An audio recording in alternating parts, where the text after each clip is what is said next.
নম্বর কোশ্চেনটা আমরা সলভ করতে যাই, সেই ক্ষেত্রে আমাদের এখানে একটা ভ্যালু দেওয়া আছে, সেখানে কত দেওয়া আছে, a bar b plus ac plus bc, এরকম একটা ভ্যালু দেওয়া আছে। এখন যদি দেখি এটা সরল করবো, এখন সরলের ক্ষেত্রে আমরা মেইনলি জানি কমন নেওয়া অথবা ডি মর্গানস ল অ্যাপ্লাই অথবা মৌলিক উপপাদ্য অ্যাপ্লাই করা। বাট আমরা যদি খেয়াল করি এখানে এরকম কমন বা মৌলিক উপপাদ্য বা এরকম কোনো কাজই নেই। আমরা যদি খেয়াল করি এখানে বি কমন, যে সেই ক্ষেত্রে থাকবে আমাদের a bar plus c,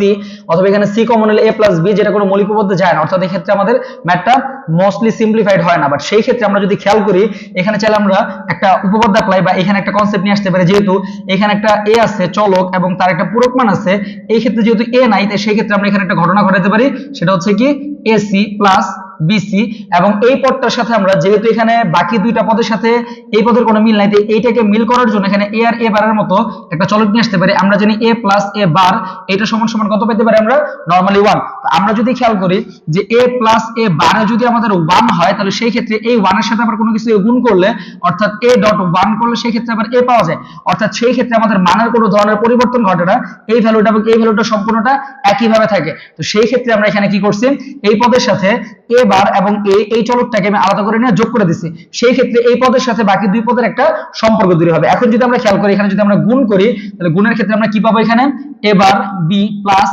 ac plus এখানে যদি গুণ করে আসবে abc plus a bar b into c।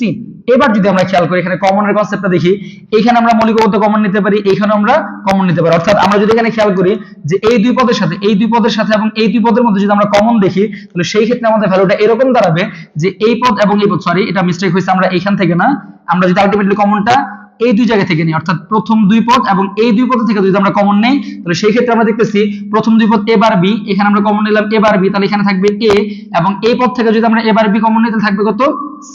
আবার প্লাস এই যে প্লাস এই দুই পদ থেকে যদি আমরা ac কমন নিয়ে নিই, তাহলে এখানে কত থাকবে 1 প্লাস ac কমন নিলে থাকবে হচ্ছে b। তাহলে এবার যদি আমরা খেয়াল করি এখানে আসবে a bar b, 1 plus c তে আসে 1 প্লাস ac এর জায়গায় বাকি 1 প্লাস b তে আসবে 1, কারণ আমরা জানি নরমাল যে a প্লাস 1, অর্থাৎ আমি যদি এখানে দেই a প্লাস 1 ইকুয়াল টু কত আসবে, 1 আসবে, তাহলে 1 plus c equal to 1, 1 plus b equal to 1। তাহলে ওই অনুপাতে আমরা যদি এখানে খেয়াল করি এটাকে যদি 1 এর সাথে গুণ করে আসবে কত, a bar b plus ac। এই হচ্ছে 2 নম্বরের সরল, এটা অনেক গুরুত্বপূর্ণ। মোস্ট অফ দ্য সময় বোর্ডের কোশ্চেনগুলোতে এই ধরনের সরল দেয় এবং এটার সরলকৃত মান নির্ণয় করতে বলে। তো আশা করি সবাই বুঝতে পারছো।